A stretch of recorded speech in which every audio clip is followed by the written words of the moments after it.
কখনো এমন কাউকে ঠকাতে যেও না, যার পুরোটা জুড়ে তোমার অস্তিত্ব। তাকে ঠকানো মানে তুমি নিজেই ঠকে যাওয়া। জীবনটা নাটকের মঞ্চ, যেখানে ভালো থাকার অভিনয় করা যায়, কিন্তু ভালো থাকা যায় না। ভুলে যেতে পারাই ভালো। যে মানুষ কোনো কিছু ভুলতে পারে না, সে শেষ পর্যন্ত পাগল হয়ে যায়।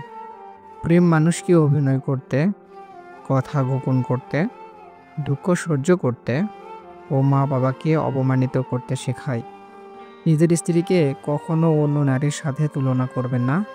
অন্য নারী যদি আপনার জন্য কল্যাণকর হতো, তাহলে রব তাকে আপনার কাছেই পাঠাতেন।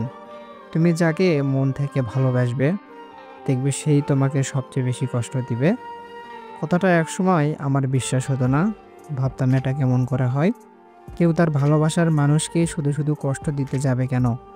কিন্তু বয়সের এ পর্যায়ে এসে বুঝতে পারছি কথাটা আসলেই যৌক্তিক। আসলে আমরা যখন কাউকে মন থেকে ভালোবাসি, তখন মানুষটা আমাদের আত্মা, রক্ত, মাংস, শিরা উপশিরা, চিন্তা, চেতনা, স্বপ্ন, অভ্যাস সবটা জুড়ে মিশে যায়। এই অবস্থায় মানুষটার সামান্য মিষ্টি কথায় আমাদের মুখে যেমন হাসি ফুটে তোলে, ঠিক তেমনই সামান্য কটু কথায় পাহাড় সমান আঘাতও লাগে। মানুষটা যখন অন্য কারোর সাথে কথা বলবে, তখন তোমার ভীষণ কষ্ট হবে। হারানোর ভয়ে অনেক সময় কেঁদেও দিবে। মানুষটা যখন রাগ করে তোমার সাথে কথা বলা বন্ধ করে দিবে, তখন তোমার অসহ্য যন্ত্রণা হবে। তুমি সবসময় চাইবে মানুষটা সারা জীবন তোমার হয়ে থাকবে, তোমাকে বুঝবে, সময়ে অসময়ে খুঁজবে, ভালোবাসবে। তোমার এই চাওয়াগুলোর একটু হেরফের হতে দেখলেই তোমার কষ্ট হবে। খুব বেশি চাওয়া নিয়ে কাউকে ভালোবাসতে নেই, এতে কষ্টের পরিমাণটাই শুধু বাড়ে। প্রতিটা মানুষের বোধহয় দুইটা গল্প থাকে, একটা যা সবাই দেখে, অপরটা ভেতরে চেপে রাখে। নিঃশ্বাস নিলেই যদি বেঁচে থাকা বোঝায়, তাহলে অনুভূতিহীন এক জীবন নিয়েই বেঁচে আছে। চেহারা তো আবরণ মাত্র। তুমি কেমন, সেটা তোমার ব্যবহারের ওপর নির্ভর করে প্রকাশ পাবে।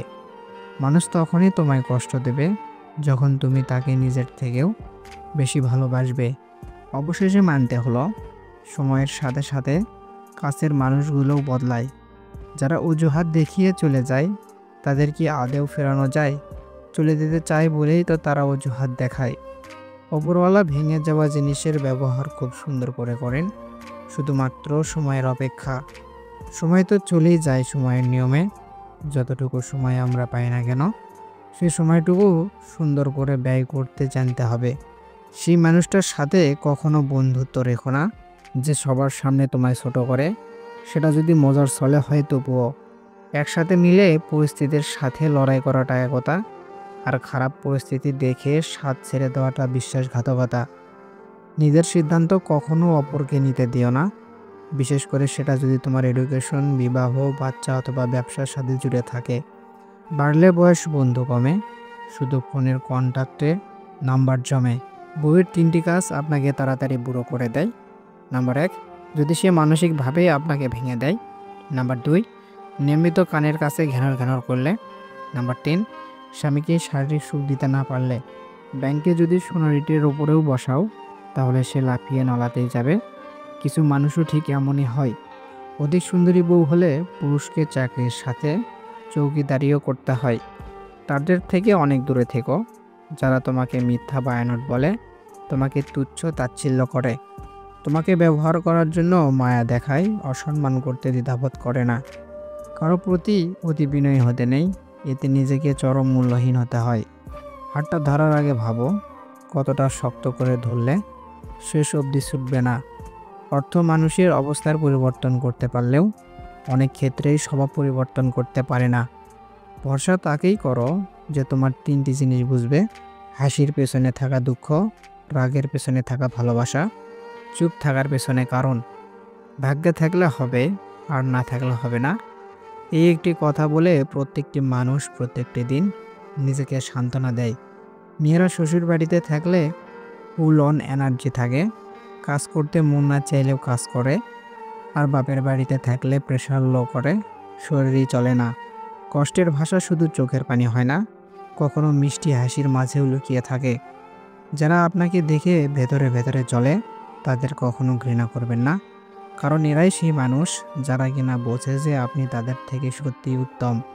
যখন সান্ত্বনা দেওয়ার মতো কেউ থাকে না, তখন নিজের সান্ত্বনা নিজেকেই দিতে হয়, হোক তা আবেগ লুকাতে কিংবা বাস্তবে নিজেকে সামলাতে। জীবনে ওঠাপড়া থাকবে, সুখ দুঃখ থাকবে, তাই বলে পিছিয়ে যেতে নেই। দেখবে একটা সময় তুমি প্রতিষ্ঠিত হওয়ার পর সবাই তোমাকে গুরুত্ব দিবে। শুধু ভালোবাসা দিয়ে সংসার টেকে না, দরকার আছে বিশ্বাস, মায়া, অভিমান, দায়িত্ববোধ এবং অপেক্ষার। ভদ্রতা একবার, দুইবার, তিনবার দেখাবেন, তারপর যখন দেখবেন আপনার ভদ্রতাকে অন্যরা দুর্বলতা ভেবে আঘাত করতে শুরু করেছে, তখন আপনার ভদ্রতা পকেটে রেখে তাকে তার ভাষায় জবাব বুঝিয়ে দেবেন। দেখবেন সে খুব সুন্দরভাবে বুঝে গেছে। হারানোর যন্ত্রণার চেয়ে বিশ্বাস ভাঙার যন্ত্রণাতেই মানুষ বেশি কষ্ট পায়। ধোঁকা হচ্ছে একজন মানুষকে মানসিকভাবে মেরে ফেলার সবচেয়ে বড় হাতিয়ার। সম্মান বাঁচাতে কখনো কখনো নীরব থাকতে হয়। সব যুদ্ধে এগিয়ে যেতে নেই, জয়ের জন্য কখনো কখনো পিছিয়ে আসতে হয়। সবসময় সব সম্পর্ক আঁকড়ে ধরতে নেই, সম্পর্ক বাঁচাতে কখনো কখনো দূরেও থাকতে হয়।